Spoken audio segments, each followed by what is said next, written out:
Welcome, Wagon. Welcome to the show. I'm Aristotle Full Throttle. This is the Aristotle Full Throttle Show. I'm the guy named Aristotle, and you're going to get full throttled by me. And I don't mean that with a flogger. I just mean, this is a stream of consciousness show. We talk about movies, talk about entertainment, we talk about things in the news, talk about controversial subjects. And, thanks for being here for it. I do like talking to you about it, so feel free to comment, feel free to subscribe, jump in the chat, do all the things. There's a Discord you can join if you want to subscribe on Twitch. That'll allow you to join the Discord. Also, if you subscribe on Patreon and pledge like $1 a month. That's like you could buy like a coffee and a half at Starbucks for that in a year. Just think about how many coffees you buy. Just think about how many coffees you buy. I'm talking to you, Kevin. I see you. Anyway, don't drink too much coffee. Actually, who am I to say that? I'm Aristotle Full Throttle. Thank you for joining me. Oh boy, did you guys see that today? I hope that you are wearing your L cap, your loser cap, because today is Confederate Memorial Day, which is for racist losers. I don't know if you're a Confederate. Hey, you Raccoon Raiders, welcome to the show. Confederate Memorial Day, the day we celebrate racist losers. South Carolina today shut down. It's a day off in South Carolina. They're still holding on to that L. They lost. You guys lost. You done lost. You got nothing. You suck, you're racist, and you lost. But how I really feel is, you just forget about it. It's like, I don't know. That would be like, this is what it'd be like if Germany had a Hitler Day. If Germany said, if there was a province, I don't know how Germany is divided up, but whatever. If they just said, today is Nazi Memorial Day. This is the day where we celebrate the loss of the Nazis. It is the same. It is equivalent. This is analogous. Come on now. What are we doing here in America? People say, oh, racism, that's a thing of the past. And I say, well, look at last Friday. What are you talking about, last Friday? Because on my show, there was a racist we could probably call them later on today. I'm not going to start the show off with them. But, that person, I'm sure they're celebrating. They're jumping up and down for joy. Again, I think it's hilarious when people say, oh, this is generally, I guess, a white guy syndrome. An existential threat. The guys who are racists, for instance. I'm not talking about every white guy. I feel like sometimes the people who get really defensive when you mention that are the ones that they know they're guilty. They got the guilt. They got the guilt about it. They're like, wait, he's talking about me, isn't he? Maybe, probably. I'm talking about you. If you think I am. But a lot of white guys are like, yeah, we're the master race. And I'm like, oh yeah, you got mustard on your shirt, Say that again, louder, neckbeard. What? Those are the guys. Those are specifically the guys I'm talking about. Everybody else can just be peaceful and loving and enjoy life. And live in harmony with others. How hard is that? I feel like it's harder. This is not an ad for Diet Coke. I'm going to take the label off this because they're not paying me yet. I'm going to get $1 billion from Diet Coke. When 50 Cent bought vitamin water, he bought 20% of vitamin water in, 2000 something, in the 2000s. 50 Cent. 50 Cent. The guy it's your birthday. We're going to drink Bacardi like it's your birthday. But that's gross. Don't drink Bacardi. So he bought 20% of vitamin water back in the day. And then about 10 years ago or so, Coca-Cola said, hey, I'll take that vitamin water for $1 billion, which made 50 Cent instantly a $200 million heir. So good for you, 50 Cent. You done good. You done good. You went from 50 Cent to $200 million, which is just goes to show, this show, one day, I think this is 0.00000000001% have Coca-Cola right here. Hey, Ange, how you doing? Look at me. I'm in New York now. I'm over here now. Try to catch me. I'd play your intro, but I got to load all that stuff into here. And I haven't really had time to just sort of sit and work on the show. But this is the new format. I'll do stand-up over here. Look at this guy. Hey, sir, where are you from? Nice hat. Is this your partner? You guys look great. You're a beautiful couple. See? I don't know. I think you're supposed to roast the audience. Hey, Ange, what are you doing there? Are you eating a beignet? Where are you from? Louisiana? You're from New Orleans? Uh-huh. How about that accent? Yeah, you guys have an accent. It's delightful. It's wonderful. I just compliment the audience. Are you French? You a little bit French? You like French? You know the guy who invented French, he was just trying to clear his throat. Turned out to be a whole language. French is good. Hey, Ange, have you ever been to France? Because I've seen London and I've seen France. Both. I've been to both. Try to stay in focus here. I'm over here now. I'm here on Long Island for not the best reasons, but hopefully my presence and my, what I'm trying to accomplish, what we're trying to accomplish here, is successful. We're hoping, it's going to be good. It's going to be fine. We're going to be okay. This because that's the plan. You resemble that remark, says Ange. I have not been to France, says Ange. Well, I suppose you can go check it out. You basically been to the French Quarter. That's good enough. You had French Quarters.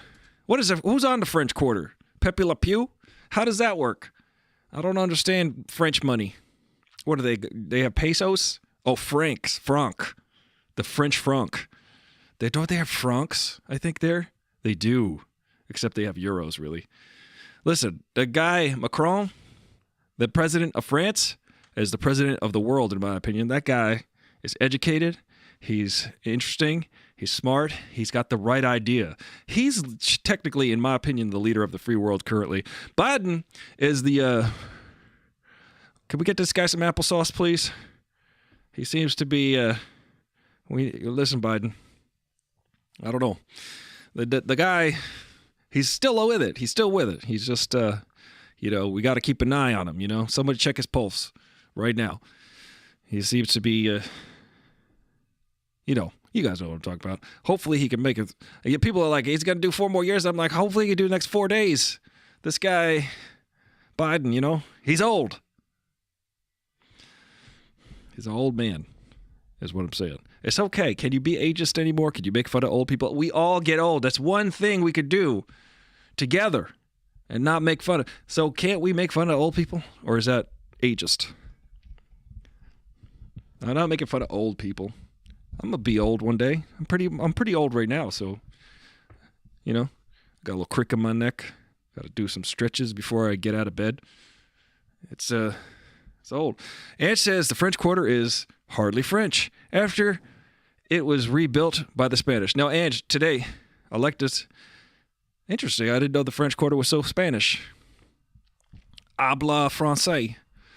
You know what today is? And I hope you're celebrating, Ange, in the best way possible. Today is Confederate Memorial Day. It's actually a holiday in South Carolina where racists abound. I was in South Carolina. A lot of funny things happened there. One time, I was there, and I was on tour with my rock band back in the day, and we were in Columbia, South Carolina, which is the capital. And we were just driving down the road, and I said, "Stop the van! Stop the van!" And they're like, "What?" I'm like, "I got to get out and take a picture. I got to find this picture." We stopped by the Capitol building of South Carolina. The Capitol building in the capital of South Carolina, and above were I believe 2 flags flying, the American flag and the Confederate flag. So I jumped out, and I think that's the state flag. So it was like the state flag, the Confederate flag, and the American flag. So I jumped out of the car and I got a picture of me like this. in front of that building, and you see the Confederate flag flying behind me because I was like, ain't that racist? How about that racism right out there in the open? You gotta love it, right? You gotta get a picture. I'm just touring racism. I'm just visiting. I wish I was just visiting, passing through racism. The funny thing about that is this, it's just casual racism. People are like, oh, it's the Confederacy. It's not racist. It's like, yeah, it was racist. That's the whole point of its existence. That was the only reason it wanted to. The existential threat against the Confederacy was the fact that they could not own human beings anymore, and they were mad about that. They said, "But how will we get away with free labor?" People are like, it was about the economy. I'm like, well, it was about free labor. That's what it was about. And you lost. You lost that because, turns out not good. Nobody wants to allow people to own other humans. It seems to be a faux pas, to re-invoke French. And says, yeah, the rebel flag is, quote, normal in the South. Yeah. Southern racism. You gotta love it. One of the best things that happened that day, I think it was the greatest thing. I sometimes talk about my singer and how much of a dingus he is as a human being, kind of a dopey guy. Listen, I will make no bones about it. I will pull no punches. I have tons of evidentiary stories that prove that this guy was just a menace to society, to himself and the band. He was his own worst enemy. He was a saboteur, a self-saboteur, and also, by nature, a collective self-saboteur. A very, very unhealthy, very toxic human being to be around. Don't ever be around him if you can help it, or don't ever get involved beyond, like, say, could I take your order? Or, like, get out of here, punk. But the funniest thing I ever heard him say, because he's not a very funny guy, look, I will make fun of him. I don't care. I got a personal beef. I'm allowed. He's not a funny guy. For instance, he's not very funny. Like, I would say something funny amongst people, and then he would observe all of the people laughing around me. I feel like he's got a disability in that sense. He would see that people around me would go, ha, ha, ha, ha, funny joke. And then 10 minutes later, we would be around another group of people, like, say, at a venue or something, and then he would say the joke that I just said. He would say the thing that I just said, and then people would laugh, and I'd be like, oh, yeah, that's so funny, because I just said that, and you saw people, I would point it out. I have no shortage of jokes that, it's just part of conversation. You converse, you use what's in the moment, you talk, you joke, you have a good time. But this person, unable. However, this was the one time I ever heard him say something funny. One time ever.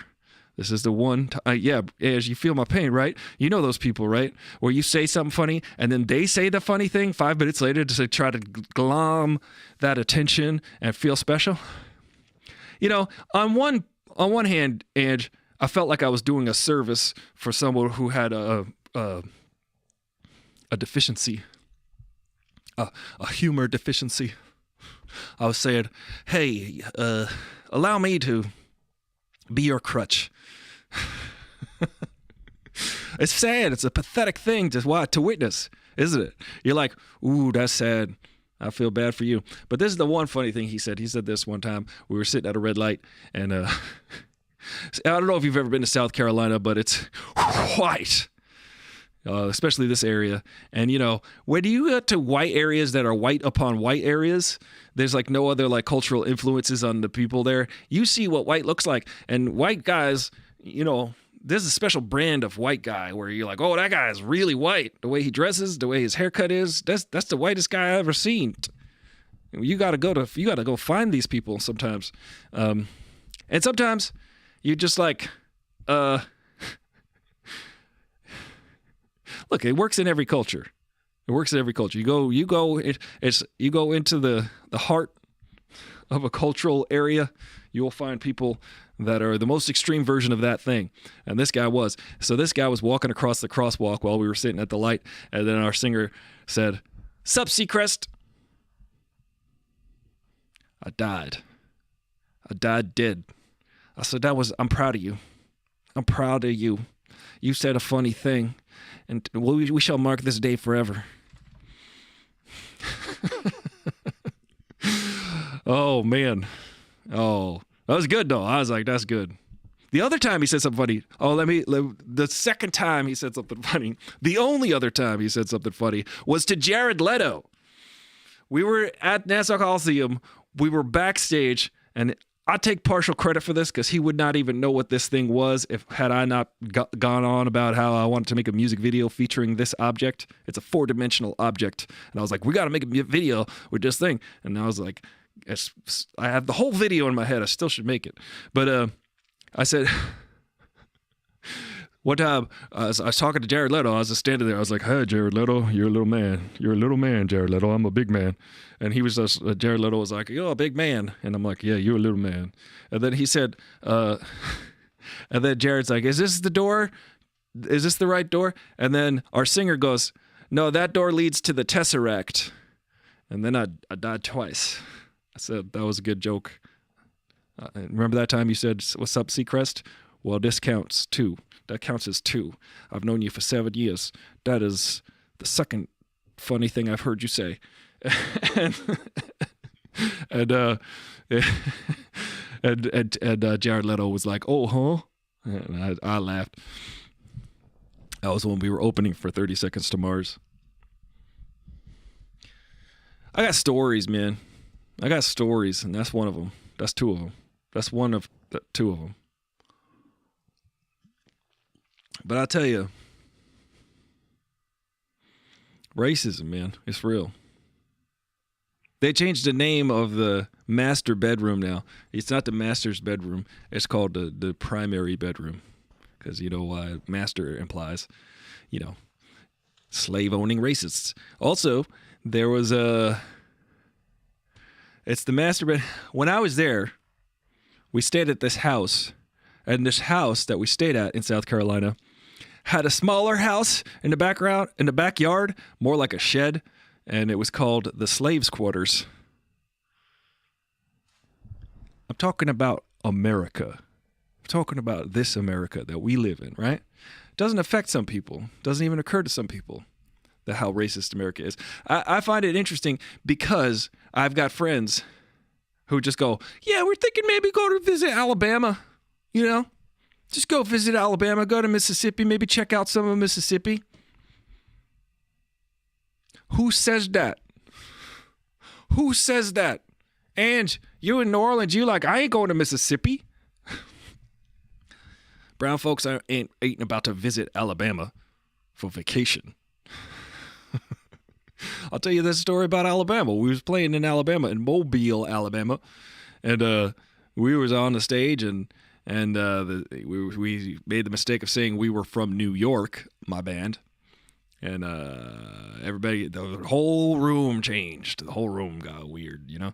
And then you know, I'm there, and I was the only brown guy in the room at a rock club in Mobile, Alabama. Just picture the Blues Brothers getting bottles thrown at them. This was similar to the vibe that was about to happen. And so then the next band came on. My singer's walking. So the singer, again, I'll tell you how much of a dingus he is. He's going around with a knit cap on with a Yankees symbol. And we're in Mobile, Alabama.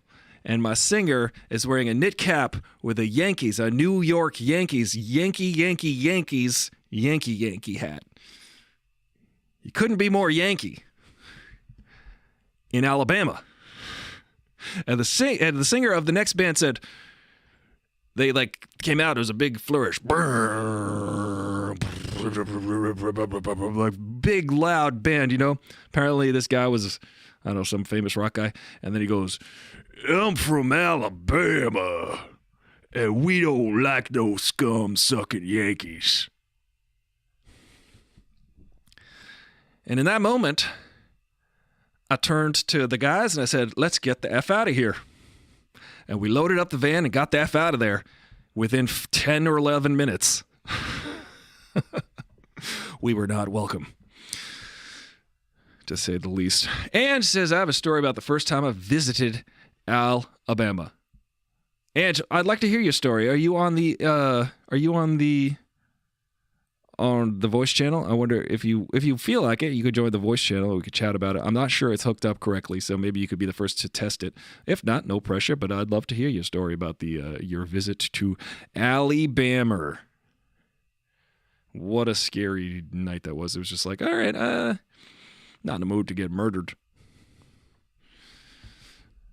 I just figure we leave now, guys. What do you think? Yeah, I want you to, Age. Let's get on here. Let's chat. Let's have a chat. I'd like to hear your take on your story the first time you visited Alabama. Who goes to Alabama? Listen, nothing against Alabama, but also everything against Alabama. Florida is the worst state, though. Florida is the worst state. I don't care what you say. It's the worst one. I've been to 46 of them. And Florida, beautiful beaches, horrible people. I don't care for Florida. Can't we just, Florida is like a thing we could just excise. I think we could just chop it off. Can't we? Hey, Ange, how are you? Let me see if I could see your... Hey. Oh, yeah, there you are. I can hear you. Cool. And I think the people at home can hear you. Yeah, let me just adjust the volumes of that. Here. What's up? How you doing? Happy Tuesday. Tuesday. What about it? You're not into Tuesdays? You don't like Tuesdays? Tuesday is was it Martes? That's Mars Day. And now you got to remember. It's hot early in the morning is all. Oh, it's hot. Is it really? Is right now the time of year where it's humid? It's getting humid. Yes. Yeah. Wet hot, as I call it. Wet hot American summer. Okay. Have you seen that movie? I haven't. No. But I know what you're talking about. Yeah. All right. Well, so Age, tell us about the time you visited Alabama. So we were driving through Alabama to get away from a hurricane because that's what we do. Yeah. And we had to stop and get gas and I think it was Tuskegee. Mm-hmm. And me and my dad went into the gas station because snacks. And the guy at the register was, "Oh, you're the prettiest nigger I've ever seen." And I just left. Time out. So this... Just abruptly walked out. Wow. That's a backhanded compliment if I ever heard one. With a big smile on his face and was like thoroughly impressed that I was pretty. I'm like, okay. So he said you were the prettiest N-word I've ever seen. What a piece of garbage. Let me just say, sorry that happened to you. That's terrible. And this guy thought it was a compliment, you think?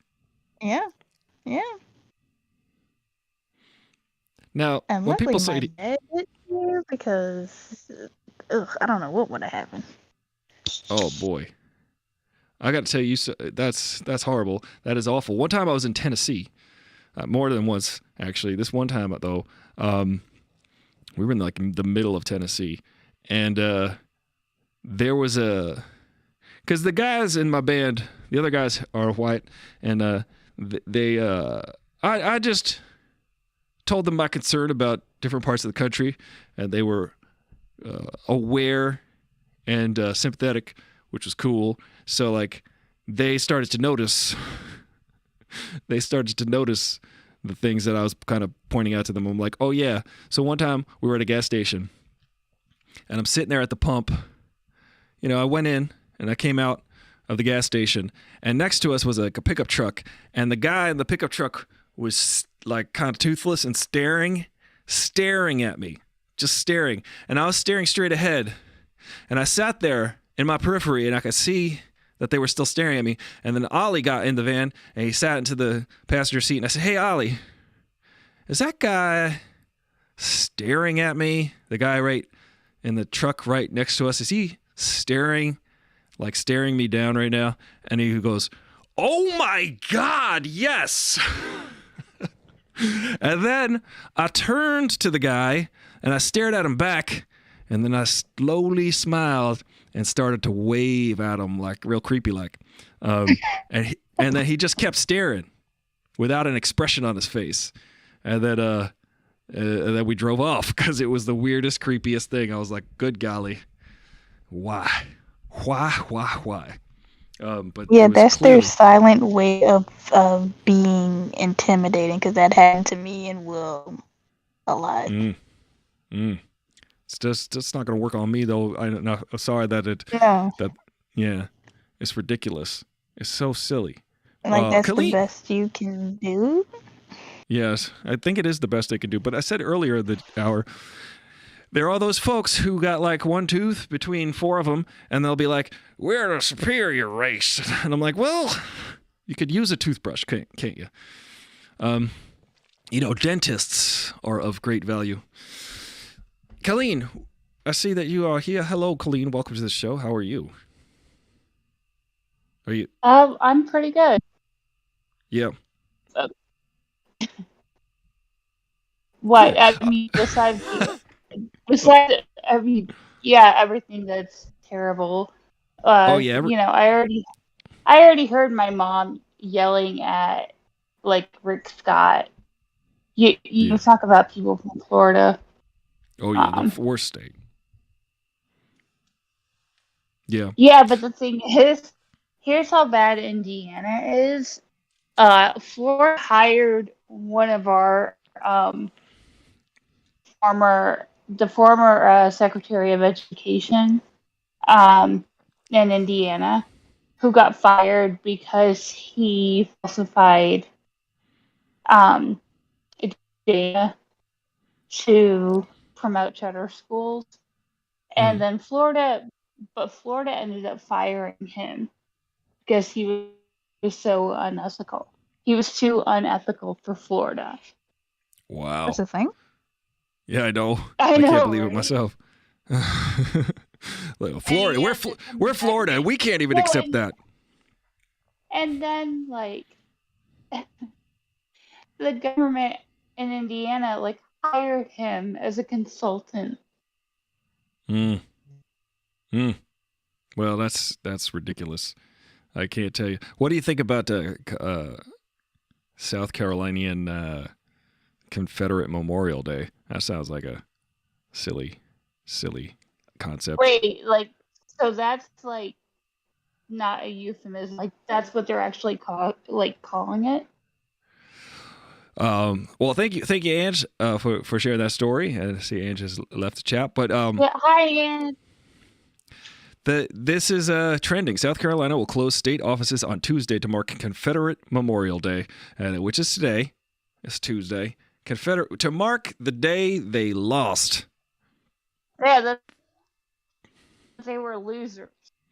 Why don't we just cut them out as a state? Because this is Do you think are they gonna be like, you see the footage of African countries where the kids are wearing like NBA or NFL t-shirts of the team that lost? Right. You know what it reminds me of? At this end of the Super Bowl, they have to print up shirts. Clearly, they have to print up shirts that say like, say if it's like, I don't know how football teams. Yeah. Well, they don't know the football teams about, just like say you got the Giants versus the Raiders, right? And then they have to, if they're in the Super Bowl, they have to print up shirts that say Giants, Super Bowl champions, Raiders, Super Bowl champions. They have to print up all of the shirts because at the end, when they're running out on the field, the Super Bowl champions wear those T-shirts. So the team that lost still has a bunch of T-shirts that say that they won. So that's South Carolina right now. Exactly. So are they going to have like a bunch of... They're probably going to find all the old like co-ed naked T-shirts that has a Confederate flag on them. Yeah. I mean, South Carolina... Florida is the state equivalent to that hat that has two beers on it and straw that goes up to them. That's what I think of. That's basically... Florida is the beer hat of states, I would say. I feel like that's too functional. Yeah, that is too functional. Florida is, what are they? The methamphetamine. They are the beer koozie with the extra slot for the cigarette pack. Florida is a rusty beer koozie. The gross, the soggy beer koozie. Well, you know, what? Oh, geez. Was I peeking? Was I peeking and peking? Hold on a second. Let's see. Chiropterus state hat as hats is a fun game. What is California as a hat? California as a hat would be, I don't know, first thing that popped in my head would be California would be Thor's hat in the trailer for Thor Love and Thunder, where it's like a hat that says the Avengers, but he crossed out the S, so it says Avenger, and he wrote strongest above it, so strongest Avenger. That's the first thing that came to my mind. No, I'm sorry, Chicago gets the Thor hat. Well, I'm sorry to say, Killeen, but Chicago is in Illinois, and California, you know, is better. So, with Chicago, why Chicago? Because of Adventures in Babysitting. Oh, that's right. That is a good callback, actually. That's a good movie. You know what? What I won't ever do? I won't F with the babysitter. I would never do that. Also, Vincent D'Onofrio as Thor. Let's make it happen again. He became Kingpin after that. Right? Yeah. Also, you know that. I think that hat is like they connected that to Adventures in Babysitting. I think. Oh, did they? That's cool. Yeah, there was That's some amazing. connection. They're bringing every multiverse into the thing. Did you see it? Doctor Strange Inside the Melancholy and the Infinite Madness. Did you see that one? No, but I would be more likely. I haven't seen it yet, but I'd be more likely to watch it if it came in like a special edition, like a double CD. Yeah. Yeah. Yeah. First half, second half. Yeah, it was. It's a mixed bag. It's got some good stuff in there, That's what I've heard. But they really leaning into everything counts ever, forever, ever, ever. Everything counts ever in Forever. Forever, ever. Like I'm talking, because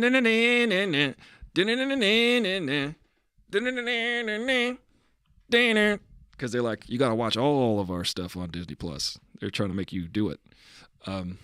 Like even that ties in, not to spoil it, to a spoiler, but okay, yeah, honestly, yeah.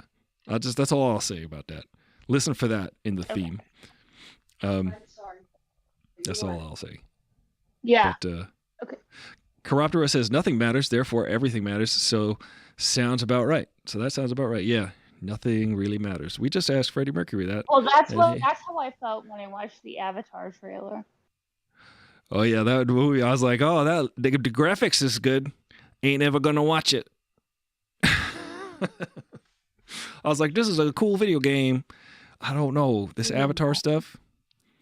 I mean, the graphics look good. Sometimes people that's like everybody's like, you gotta wait for the underwater level. That'll be the coolest. Yeah, which is gonna frustrate me, like the underwater level of Sonic the Hedgehog. One time I was homesick, so I was sick, I had a fever. Isn't that so frustrating, that level? You have to, because you start to, you run out of breath, and then you gotta inhale a bubble underwater so that you can buy yourself more time of life. And I was homesick when I was a kid playing that. So I was already sick and sweaty, and then I was getting angry. So I was getting very faint because I was getting so frustrated with that level of Sonic the Hedgehog. It brings me anxiety just thinking about it. But I almost passed out trying to beat that level. I spent all day, my whole sick day, making myself worse. But I remember when I got past the oil level. That was a big day. The oil level. Uh-oh. Mm-hmm. I made the mistake of trying to adjust something on my camera, and then I knocked it over. Hold on. Oh boy. Here we go. It's like an earthquake is happening here. But when are you going to go see Dr. Strange? Yes. Yeah. Possibly like tomorrow afternoon. Okay. Check it out. Let me know. Let us know what you think. Well, I do want to. Go ahead. No. I mean, I did watch him on SNL. So. Oh yeah, Eggs Benedict Cumberbatch. He was on there. Was it a good episode? I didn't see it yet. Yeah, he seems to really enjoy it. So. Yeah. I mean, he's a fun and he guy. Was all about, yeah. And he was all about, women's rights and, wore a T-shirt at the end and everything. So. That's good. We got to be reminded. Actually, there was a very interesting one, and they didn't, initial reviews didn't point it out, but he was playing like a cowboy, and it was very, very obvious he was playing like a riff on Sam Elliott. Oh, really? Because Sam Elliott is a sexist. Yeah, that's true. Well, yeah, and he's not a fan of Benedict's. Not a fan of his.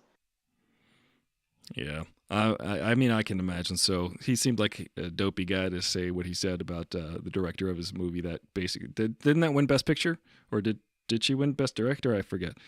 But they were nominated at least. I think she won Best Director. Yeah, it's like, well, Sam, it shows how much you know. I don't remember who won Best Picture. Would you believe that this was the first time I didn't really watch anything except for the slap? I didn't watch anything at this year's Oscars. Oh, I was in the hospital. I have an excuse. Oh, well, I'm sorry to hear that, but the hospital has a TV, okay? Kelly, what are you talking about? Well, when my mom came and see me that day, she's like, "Are you gonna watch the Oscars?" I said, "For whatever reason, I just probably not." Yeah. I know. And then the interest is fading. She texted me like that night. She's like, "Did you see what happened?" I said, "No, I told you I wasn't gonna watch it." I was in the desert, having the time of my life. And I just ignored the fact that it was on. I had a nice. What? Did you have like a one-man Burning Man? I had a 3-person Burning Man. Yeah, basically. It was fun. It was fun. We had a good time, but we did not watch. The the Oscars, and then I worked super extra hard that whole week. Actually, so it was an interesting week. That was the end of March, I believe. But I didn't see that, but I did talk about the slap as much as possible. There are tons of episodes of me talking about Will Smith slapping Chris Rock. If you guys want to listen to that on the podcast, anywhere podcasts are available. Also, you can check it out on the replay on YouTube. And also, hang out and talk about it if you want to talk about it. What do you got going on today, Colleen? Are you home from the hospital? Oh yeah, no, I was talking about when the slap happened. Oh, the slap happened. So I do want to see. I was in the hospital then. You were what? I was in the hospital then. Gotcha. What did you think about our? What's that? I haven't been in. I mean, I've been out of the hospital for a few months. Excellent. That's where you want to be mostly, unless you're a doctor. Yeah, I'm just saying. Yeah. I'm just saying, like when it happened, when the slap happened. When the slap happened. I was in the hospital. Now I got a question. Did you see Kate McKinnon saying just do your 9, just do your 9? That was pretty good. She was playing the justice. Yeah, from my hometown. Ooh. You got a crazy hometown. You got who you got? You got I got Pete Buttigieg. And I got Amy. Yeah. They both came from the town. I got Amy. I'd like to see that cage match. Yeah. My favorite thing about Pete Buttigieg is that he is a boss, and every time he's on Fox News, he's like, "Yeah, okay, so I could see why stupid people would think that. Now let me set you straight." That's pretty much why how he comes off. It's great. That's how he is. Yeah. Yeah. Everybody loves working for him. He's very good. It's almost like he's deft at chopping down those stupid arguments that there are of bad faith. Meaning the people who are making them know that that they're in the wrong. They're just trying to manipulate the situation to get votes or whatever. I mean, he faced a group of religious leaders trying to make him resign after he came out. Mm. And they got like news time and everything, like giving a press conference saying why he should resign. I mean, he's probably like, I survived all this crap. Yeah.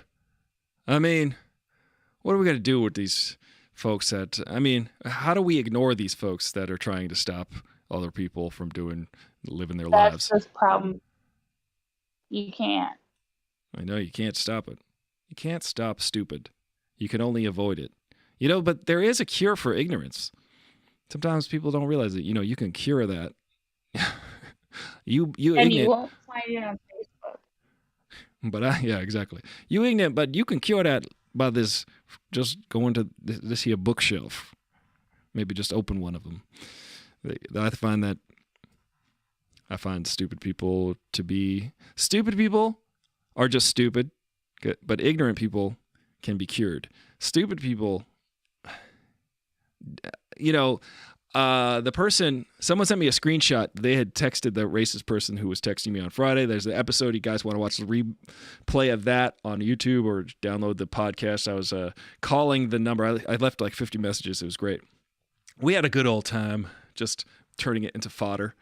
Oh yeah, I'm going to be on Cat Blue Chart's show on the 17th, which is, I don't know what day. What day is that? Next Tuesday, I guess. I'm going to be on Cat Blue Chart's show, or maybe the 27th, I forget. So I'll find out from her. Here. Cat Blue Chart. Let's see. On the 15th. Well, good thing I checked. It's May 15th, Sunday at 7.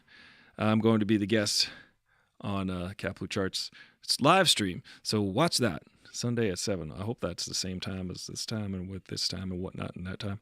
Okay, I just got to put a little reminder. Guys, remind me. I got to be on the show. But forgot what I was saying, but it was so important. Well, it is. Wait, what were you just talking about? Let me rewind in my brain. Kate McKinnon, Pete Buttigieg.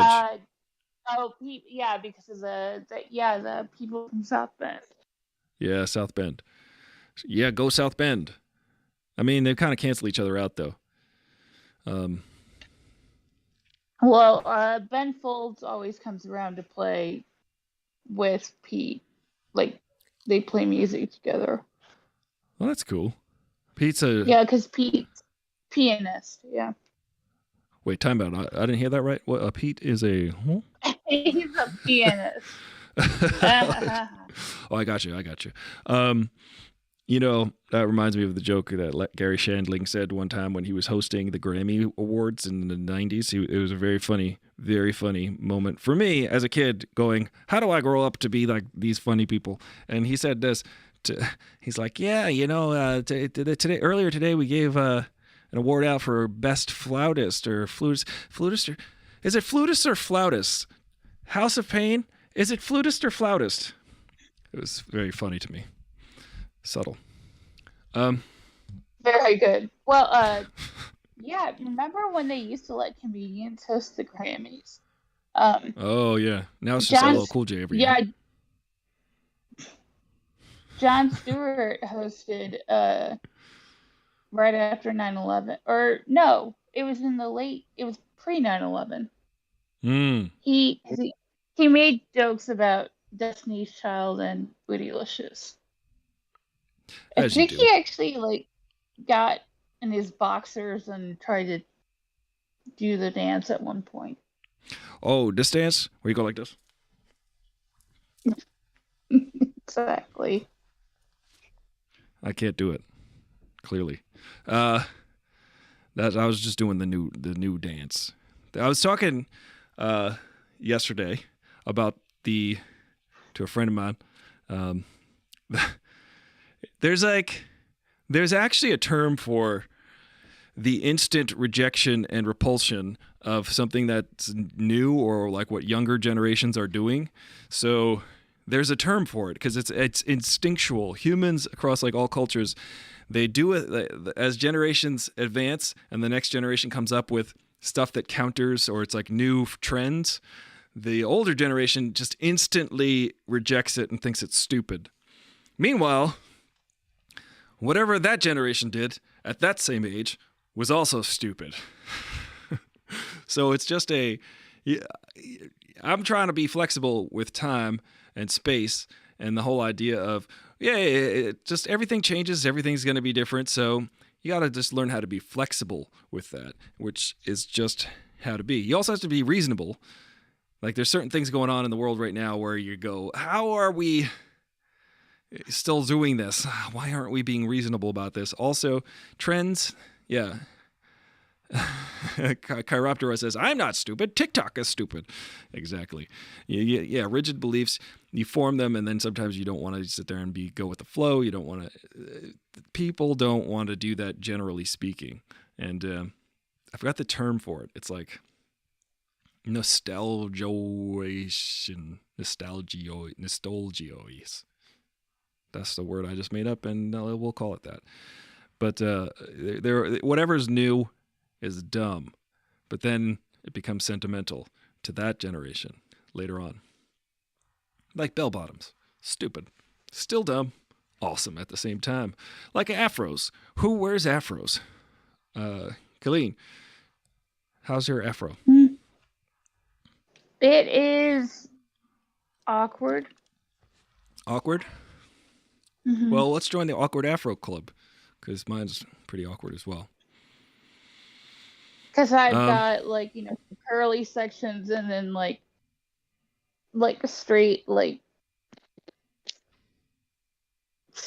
sections. So yeah, it's basically like a very unfortunate mullet. That's okay. Every mullet is very unfortunate, in my opinion. Yes, it is. So, no offense to mullets out there. I do want to make that TikTok about no offense.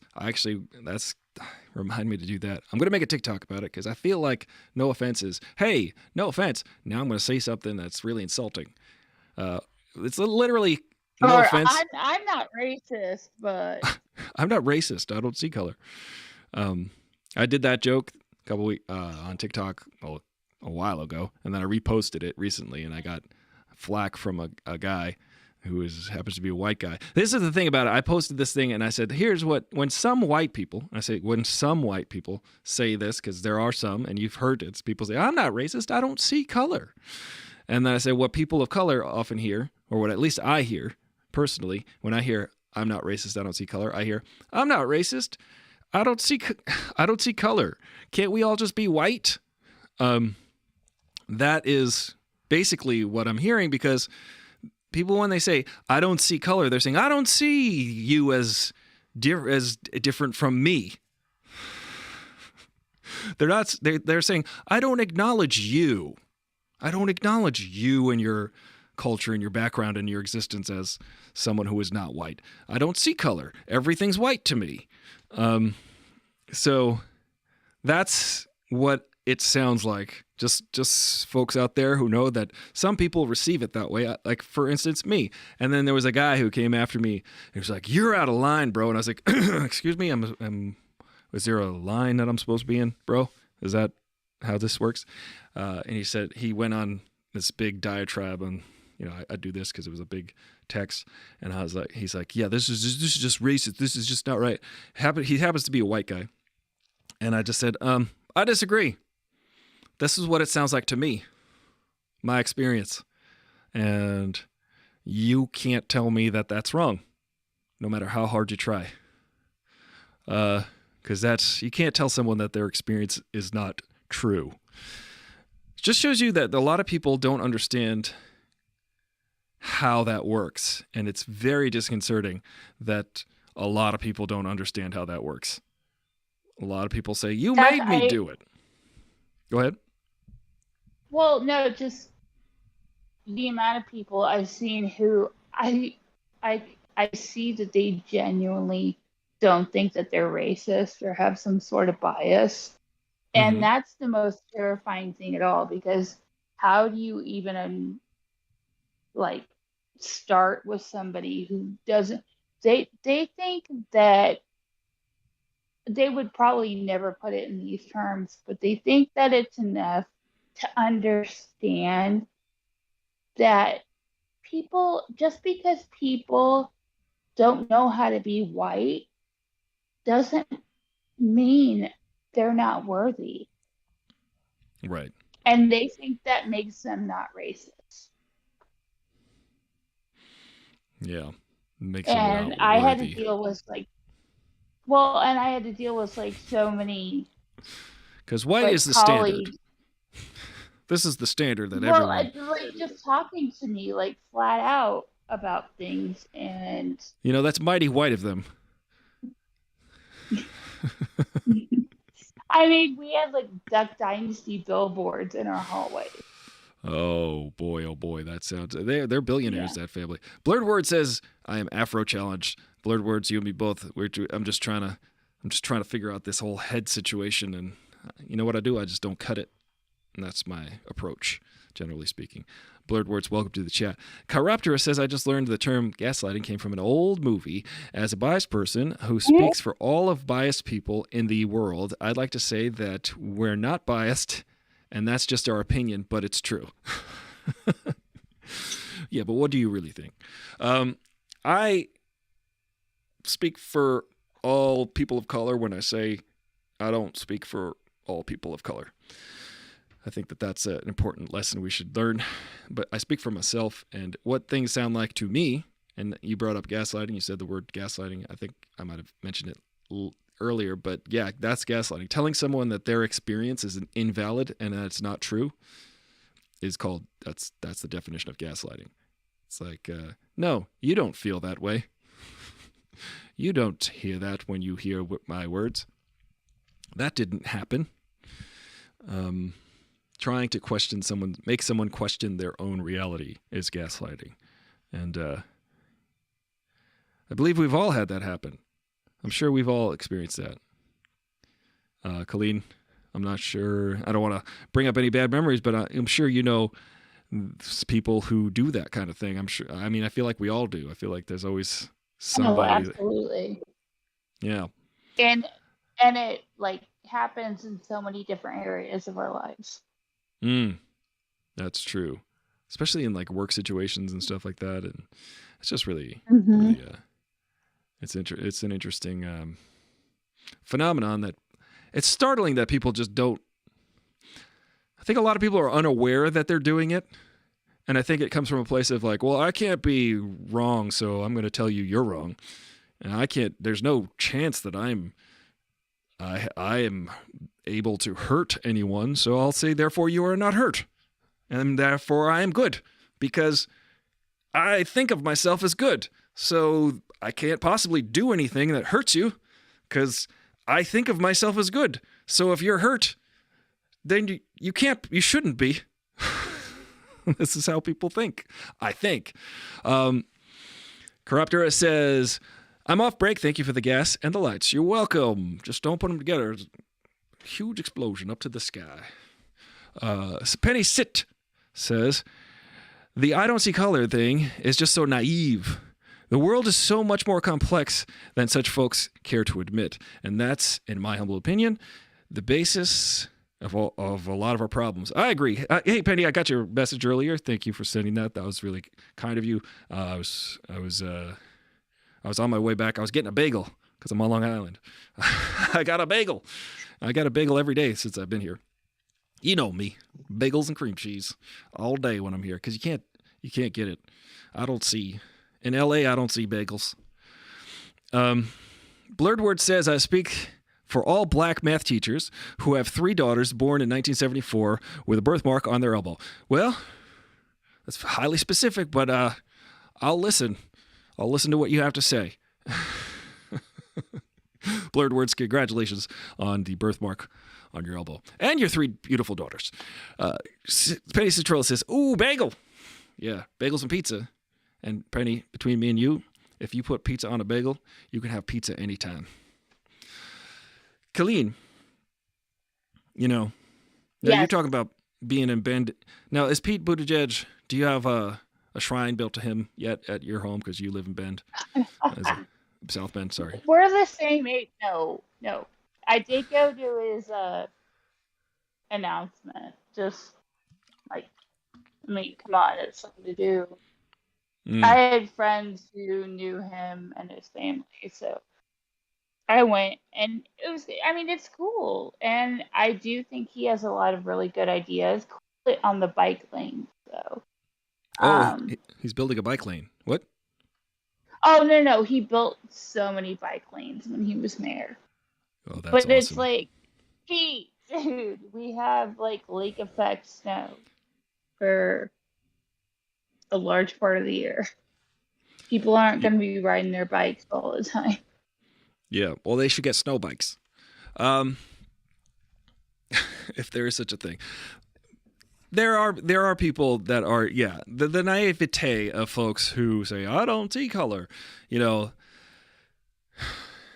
There's a lot of, like I said earlier, as I mentioned, there are people who can just freely be like, and that's why we had Ange on earlier. She was telling us her story about being in Alabama. People just don't think twice. They're like, hey, I'm thinking of visiting Alabama. Appalachia. I just want to check out. What do you say? We go to Mississippi.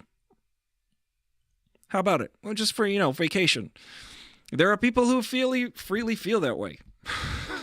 Me, I'm keeping it to L.A. and New York mainly, and Portland. I like Portland. Portland's nice. It's where the nice white people are. However, Oregon has the highest level of like neo-Nazis and KKK members. Just so happens. A lot of people tell me, hey, you would love Austin. Why don't you move to Austin? You would love it there. And I'm saying, yes, I do like Austin. However, the problem with Austin is it's in Texas. I don't know if you know that. But I would like to avoid most of that place. And it's big. Hard to get out of. Takes hours if you walk. Or ride an armadillo. I do find it's you got to remind people of that sometimes. Like sometimes people say, hey, if you could go back in time throughout any point in history, where would you like to go? And I'm like, I don't know, 30 seconds ago, because right now is the best time ever for people of color. Fundamentally speaking, I think that right now might be probably the best time for me to hang out, because if I go back I'll probably get instantly hit with like, I don't know, a Gatling gun or a cannonball or an arrow or whatever. I don't know, a trebuchet, I imagine. I don't want to risk it. I don't want to risk it. But today is, as everyone knows, is South Carolinian Confederate Memorial Day.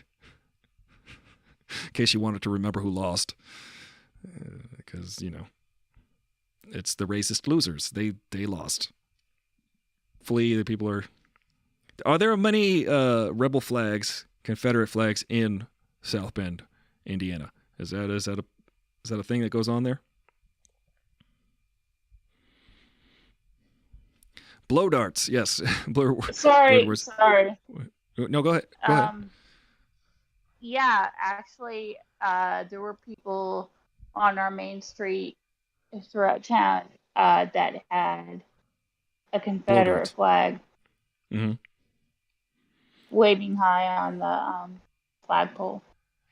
Yeah, that's a racist flag, and if people don't think it's racist, then ask anybody who's brown around you. And then they say, hey, that is racist. And you can't tell them that it's wrong. And a nearby county in Indiana is considered the birthplace of the modern KKK.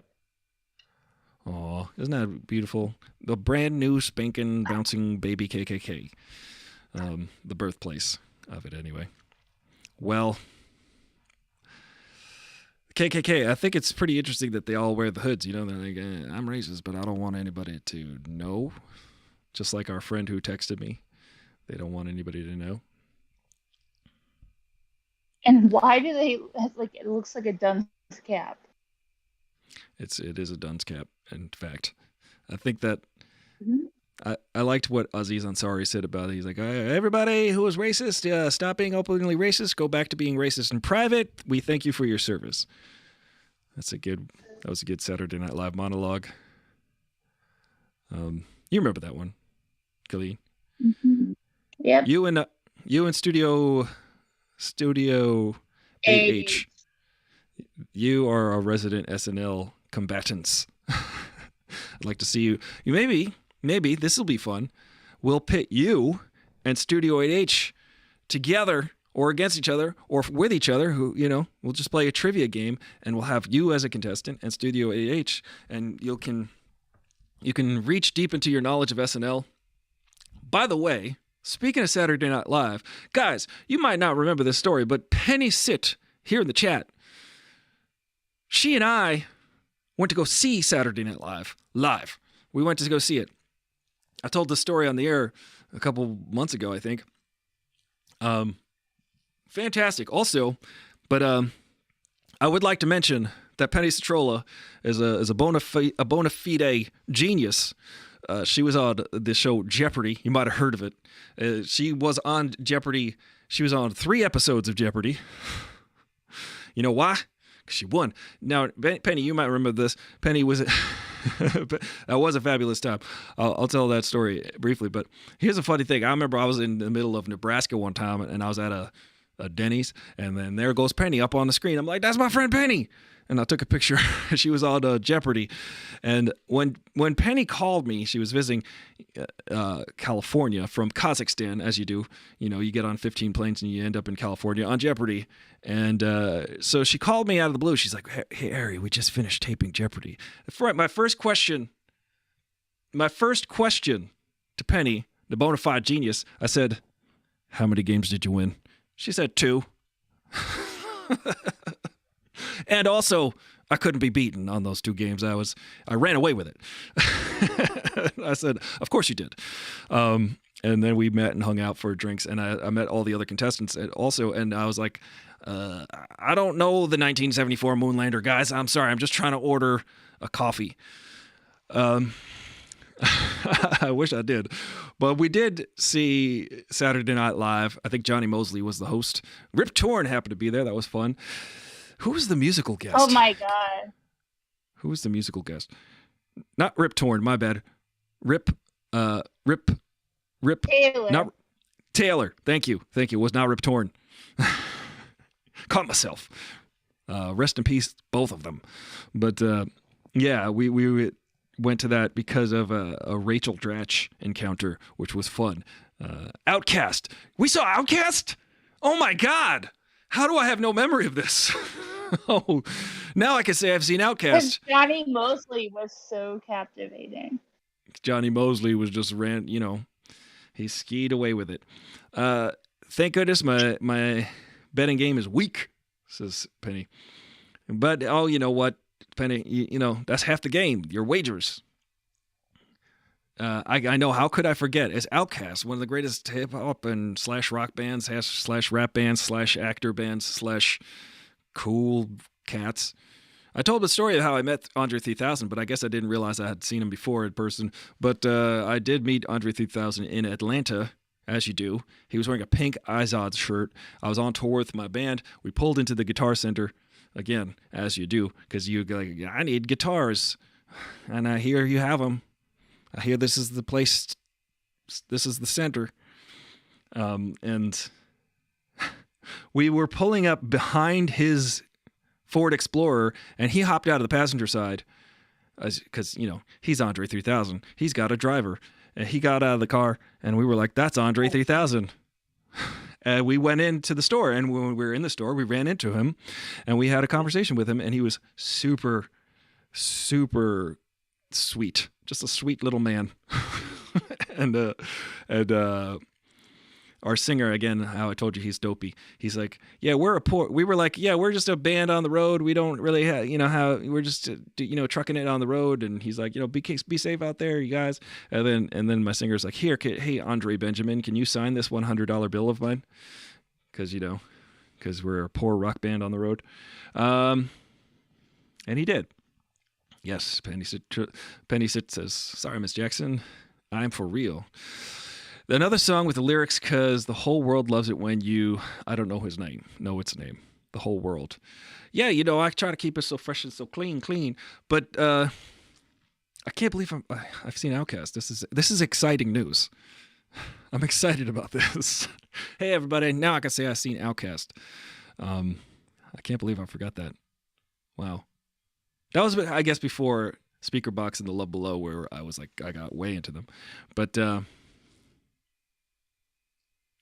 sorry, Miss Jackson. I'm ashamed. But we got to see Saturday Night Live because we were online at the Sundance Film Festival that we kind of went to on a whim. I definitely did. I know I called Penny. I said, hey, Penny, I'm at the Sundance Film American Summer. We saw Wet Hot American Summer there. Yeah, to bring it full circle, because we mentioned that movie earlier. I said, hey, Penny, I'm on Sundance. Why don't you come hang out? And she said, okay. And she got on a plane, and then we were like walking around Sundance Film. I'm like, hey, there's Gary Oldman, there's Hela Graham, there's Lily Sobieski. Oh, all right, cool. I guess this is the place to be right now. It's cold. And we were online to go see Wet Hot American Summer at the library, I think it was. And we were like, oh, there's Roger Ebert, and there's Amy Poehler, and there's Rachel Dratch. Rachel Dratch, why does she look confused? Me and Penny were on the standby line because technically the movie was sold out, and there's no way we're going to miss that movie. It's got every funny person ever in it. It's got The State, it's got SNL, it's got David Hyde Pierce, for heaven's sake, and then we were on the standby line for tickets. Bradley Cooper, Paul Rudd, come on now. Somebody. And we were waiting to get standby tickets because you could usually luck out if you wait if you're like in the first 10 or so people. They're like, yeah, we got some seats to fill. Come on in there. Christopher Maloney was in it. Stella, everybody, Michael Showalter and all these. Ken Marino, was Ken Marino in that? I think he was. Yes. He was the guy who was secretly a virgin. Yes. I love that Paul Rudd also was 10 years older than he was playing the character. And I love when it came back on Netflix as a series that they were all about 50 playing camp counselors. It was beautiful. It was beautiful. I think that was the right way to go. Him like cleaning up in the cafeteria, that's a masterclass. It was a wonderful, wonderful movie. A very, very dopey. That's how I like my movies. And you know what I like about my comedies? When they're funny. So we were standing there on the standby line, and me and Penny kind of deduced, we're like, because Penny's a genius, we were like, looks like Rachel doesn't have a ticket to this movie with that all of her, Molly Shannon is in that movie. Presumably all of her friends from SNL are in this. So we said, hey, Rachel Dratch, would you like to cut in front of us on the standby line? Because it seems like you don't have a ticket. It seems like you don't. And these are all your friends in this movie, and it would be cool. I mean, if I was you, I'd want to go see this movie. And then she was like, oh my God, really? Are you serious? We were like, yeah, come on, just cut in front of us. Why not? And then she cut in front of us, and then we were just chatting with her, with like absolutely no, we were just thinking, hey, I think that would be, we thought it would be nice for her to be able to see a movie that her friends are in. And then she, out of nowhere, goes, you know what? I'm going to totally hook you guys up with tickets to SNL. And we were like, what? We were so baffled. Because we didn't expect anything in return like that. And she was just like, yeah, I'm going to hook you up. And then a few minutes later, Amy Poehler came in and she's like, oh, thanks guys. But we got tickets. We got a ticket for Rachel, but thank you guys so much. And then Rachel's like, I'll never forget. I shall never forget. And we were like, okay, cool. And then she gave us her number to her office. And one of the funniest things is, Penny used to work in the equipment room over at Hofstra. The equipment room over at Hofstra, if you were a film student, is where you got your cameras and you got your film from Billy. That's where you got it from. Also, you got it from Brendan Murphy, as what we'll call him from now on. And Lori Tuma It's not a tuna. A lot of people in that equipment room. I'm just giving shout outs because Penny knows who I'm talking about. Rachel Dratch was a doll. In fact, she called. You guys played phone tag for a while, right, Penny? But Penny had a message from Rachel on the equipment room voicemail that she would play for everybody, and everybody get all excited because it was like, I think it was Rachel Dratch was like, "Hey Penny, it's me, Rachel. Just so you know, I didn't forget about our sweet deal." And so she hooked us up with tickets. She got us tickets, and it was a really cool experience. We were kind of like on the upper tier over to the side. I think if we got there earlier, we might have been on the floor, honestly. I think we just maybe lollygagged that day and got there late. But it would have been cool. So we were standing outside after the show by the velvet ropes where everybody was coming out of the building going into their cars, their black cars, to go to the after party, I presume. And we saw like Horatio Sands, and this is at Saturday Night Live in Manhattan. And we saw Jimmy Fallon. I don't know if you heard of that guy. He's one of the late night white Jimmys, but he was there. He was very affected. He was, "Oh yeah, cool. Hey, yeah, everybody. Oh hi, yeah, it's great. Yeah. Oh yeah." So he was doing that, and who else did we see? Was Will Ferrell? I think Will Ferrell was there. Yeah, I think he walked out real weird. When Horatio Sands came out, this is a nice little nugget I remember. He had a disposable camera, and he was taking pictures of everybody when he was coming. He was like, and he was like taking pictures of everyone else that was taking pictures of him, which is funny. And with a disposable camera because, the budget of SNL, I guess. And then Tina Fey came right over to us because she saw that we were. This is what I think. This is my theory, Penny, because we were holding the tickets still in our hands. They were white tickets. So I think she spotted that because from one genius to another, Tina Fey being the other genius, Tina Fey said, She came right over to us. She's like, "So who do you know in the cast?" And we were like, well, and then we told her the story I just told you. And she was like, "Oh, that's cool. That's great. Welcome. Cool." She was really sweet. She was nice. She was there with her, I guess, future husband and also the composer for 30 Rock for the score. I texted you a related picture just now. If you have your phone handy, everybody, I'm going to drop this in the... Oh, there it is. I don't know if you can see. It's a signed ticket. Look at that. It says Tina Fey. This corroborates my story. It says Air. I guess they spelled my name wrong. Wait, no, Air. That's the show. Instead of the dress, it's Air. Yeah. From Rachel Dratch. Number of tickets, 2. Yeah, so the cast members give these tickets out to, I guess, friends and family. Yes. Thank you, Penny. I'm going to put this in the Discord so everybody could see it. That's awesome.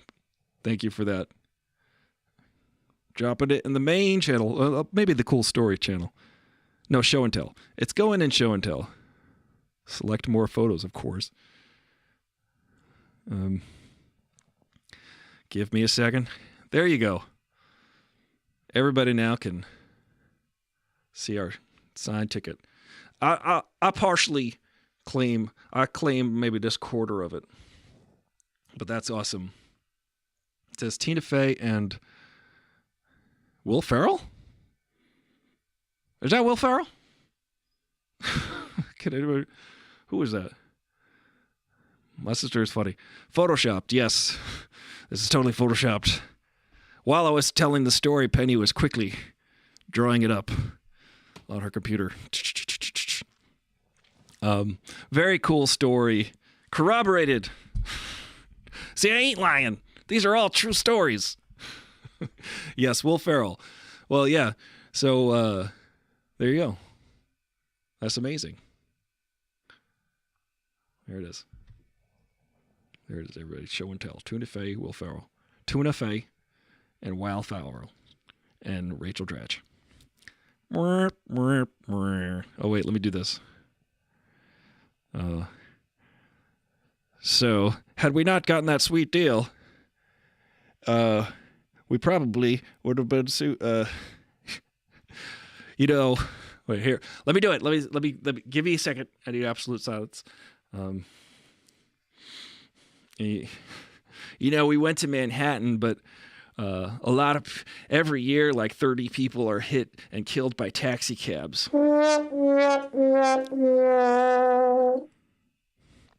in Manhattan. Anyway, thank you, Rachel Dratch. Thank you for that. I actually I have a talking Debbie Downer on my bed. You do? Yes. I have a talking Debbie Downer, but you know, she is a choking hazard. I just wanted to say, like, your story, which was wonderful. Our story, me and Penny's story, yeah. Thank you. Your can be plural. Yeah, that's true. I was remembering 10 years ago at Memorial Day weekend, I went to, my mom sent me to Chicago on a belated birthday trip, and I went to Second City, my best friend, and ended up seeing Adie Bryant in one of her last shows. She is wonderful. The show went an hour scheduled because they were quote unquote workshop material. I wanted to see Adie Bryant, but the show was an hour delayed.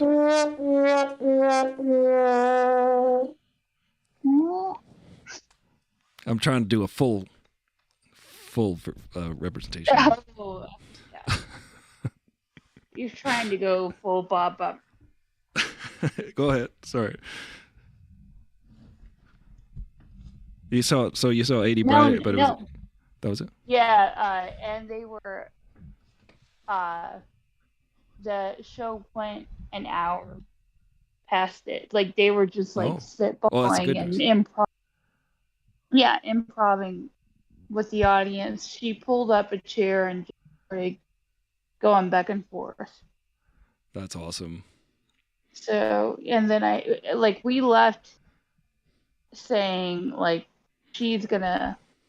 we're gonna see her or something, and then like a month later, the news came out that she was hired.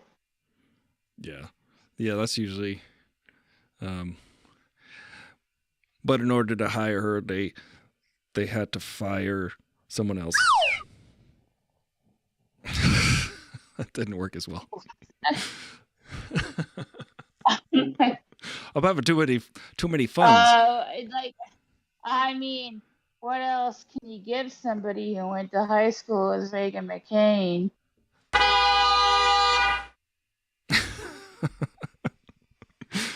Yeah. I'm trying to vary it up, you know. And she really did. Yeah. She really did. She went to high school with Meghan McCain. Mm-hmm. Mm-hmm. I'm sorry about that. I know. It's frustrating. I think a lot of people like to adhere to their team, their party, at the sacrifice of, I don't know, logic and common sense and compassion, and that's unfortunate.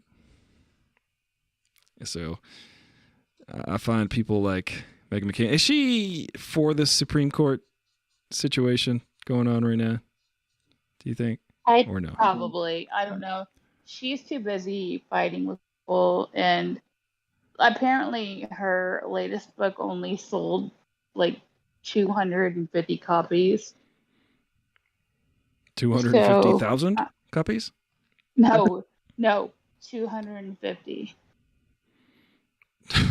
Oh, well, listen, I'm not going to laugh because that's 250 more than I sold. But, you know, thank you for not buying her book. Most people, I don't know. I don't know what she has to say, but from what I've seen on The View, it's not that great. She quote unquote quit from there. She quit.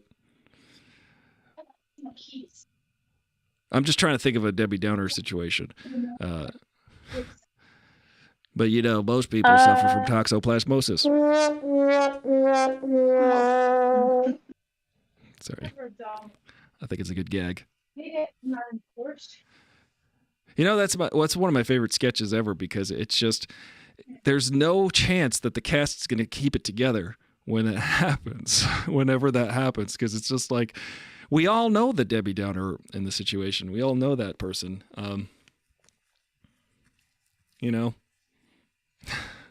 It's too fun, right? It's too fun.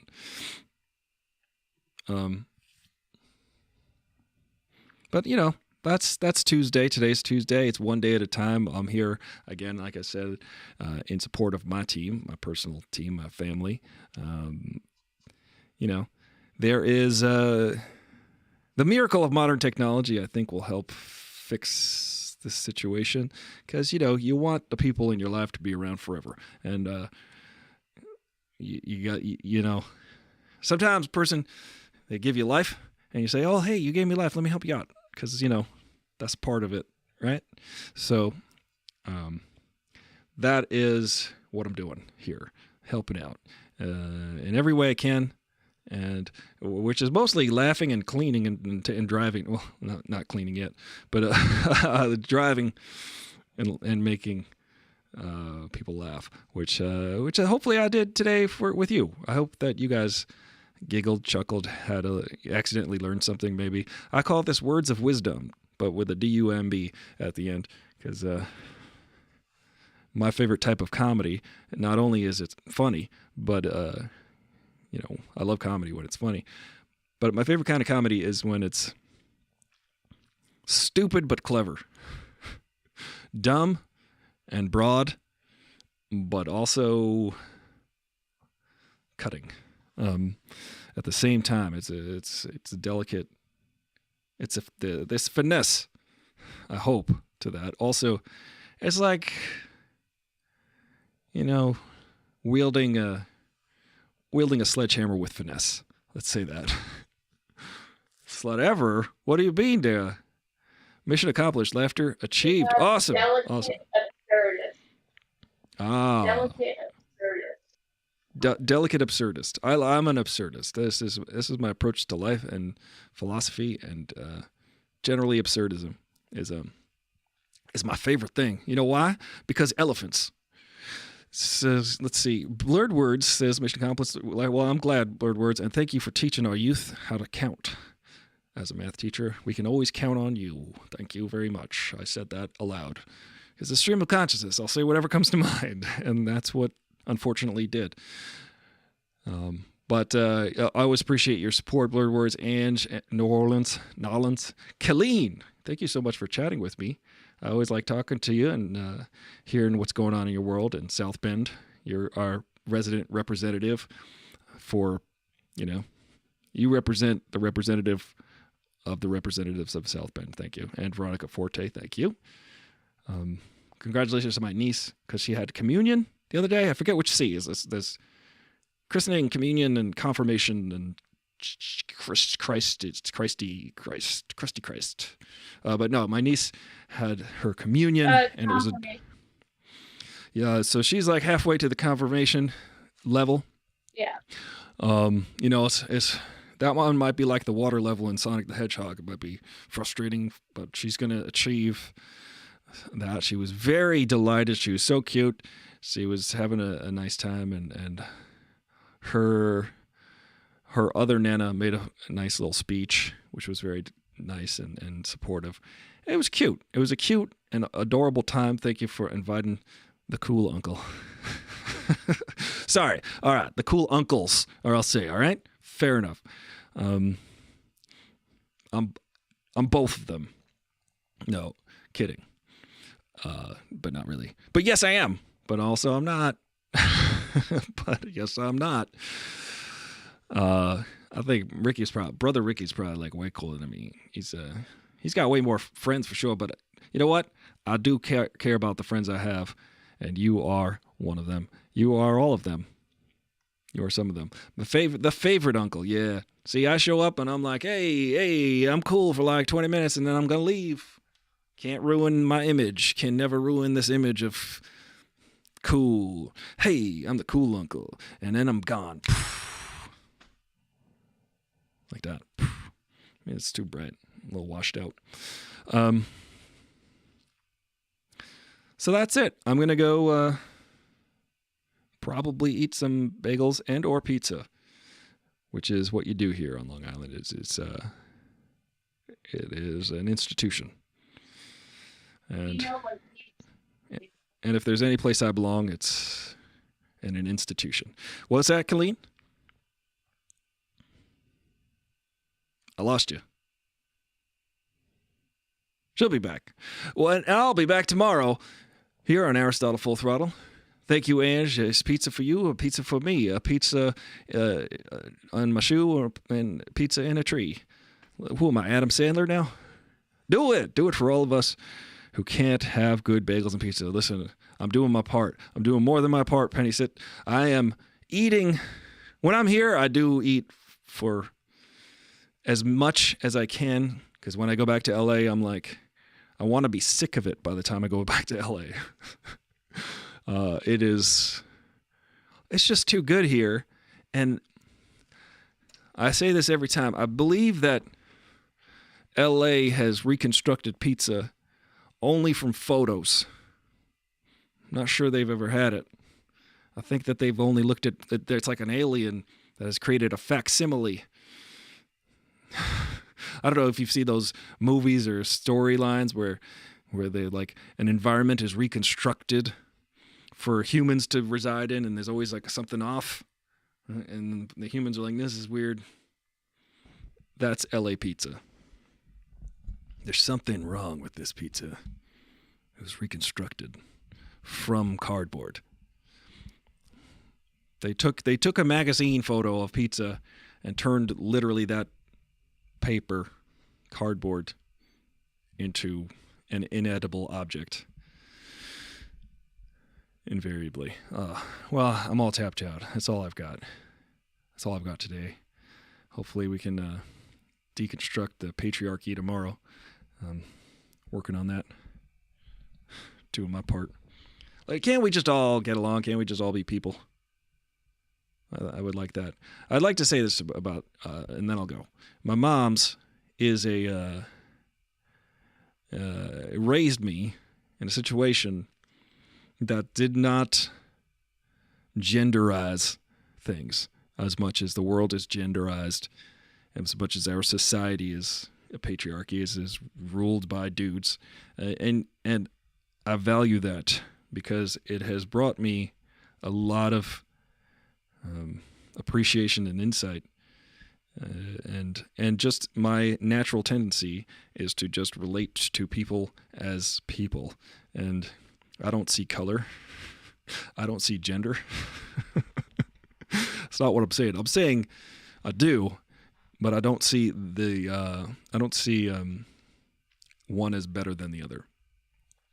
I understand the value of all folks, that they can bring the value that people can bring to the table individually and, collectively.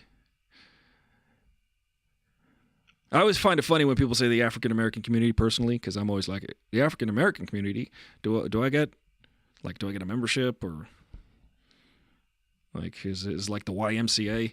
Is there a community center? The African American Community Center. You go there. I guess I could only get a month, half a month's pass. So yeah, shout out to moms. Shout out to all your moms for, belated Mother's Day. And be safe, be cool, don't go changing. That's a shout out to Billy Joel's birthday yesterday. Don't go changing, try to please me. It was a fun... You get a membership, but that's probably a conversation for another show. Yeah, that's right, Angie. You know my 45-minute outros. Well, that's it. I did it. You did it. Thank you for joining me in the basement of my parents' house, where there's a beautiful Christmas tree all year long to marvel at. And I'm sorry that I keep going out of focus. I have to reset the focus point on my camera. Goodbye. I'll see you tomorrow. Bye.